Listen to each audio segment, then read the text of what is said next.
You know, so much tragedy coming out of that storm in western New York, and then you hear stories of heroism like that, and it just really warms your heart. You know, it's funny because a lot of times the Weather Service in Little Rock, real quick, will put out, this day in Arkansas weather history. In 1893, a huge blizzard dumped 4 feet of snow. And usually I will retweet things like that. And if it's happened in the past, it can certainly happen again. You see those pictures of Buffalo from like the 1940s. Oh, look at that huge blizzard. Always happen again, and it certainly did. History with terms of the weather can repeat itself. Hopefully we'll all be better prepared whenever winter weather strikes again. None for us this weekend though, right? No, we're gonna have our little taste of spring continues, folks, this weekend with great weather. It'll end as we get toward Monday. Look at Eureka Springs all lit up on this New Year's Eve on this Friday night. It's also the 6th day of Christmas. If you're observing that, there's a look at Fayetteville. Lights of the Ozarks, I think tomorrow is the last day, I think. I'll have to double check that, but they'll be turning the lights off here pretty quickly in Fayetteville. Fort Smith, nice and quiet as well on this Friday evening. If you're headed to Fort Smith, if you missed this to open up the show, no problems for the big festivities tomorrow night.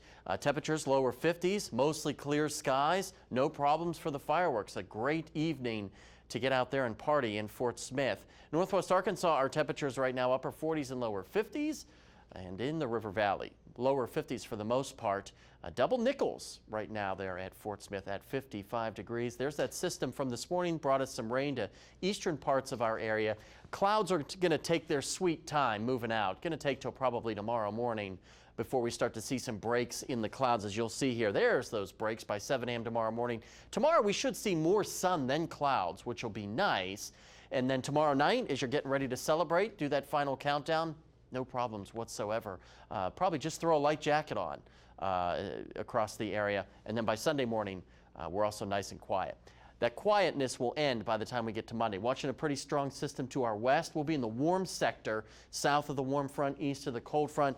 This is where the greatest instability will reside. And we'll see the potential for some pretty heavy rain Monday afternoon. And there's also a brief window where we could see strong to severe thunderstorms across maybe parts of the area. You see this particular model here saying, well, maybe by 5 o'clock, between like 5 and 8.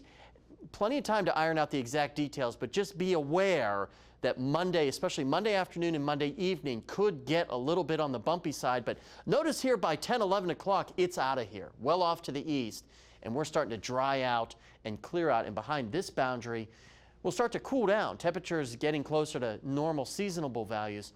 The SPC still has us under that 15% risk for severe weather. The greatest risk, though, resides to our south and east. We'll see if this whole bubble continues to shift slowly to the east by the time we get to Monday. It's a changing forecast, so you're going to want to keep checking back with us. But regardless, heavy rain looks likely, at least a ½ inch to an inch and a quarter across the entire area on Monday.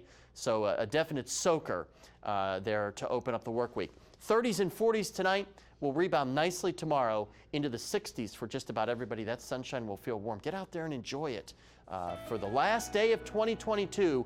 Nice little swan song there for 2022. Great weather for us. No problems on Sunday as well. Impact day on Monday with the heavy rain and possibility of thunderstorms. Then the winds kind of pick up Tuesday, and notice those temperatures really start to fall as we get toward the second half of the week. Back into the 40s, that's where we should be for early January. Same thing in the River Valley, no problems Saturday night. Monday does look like it will be on the bumpy side, though.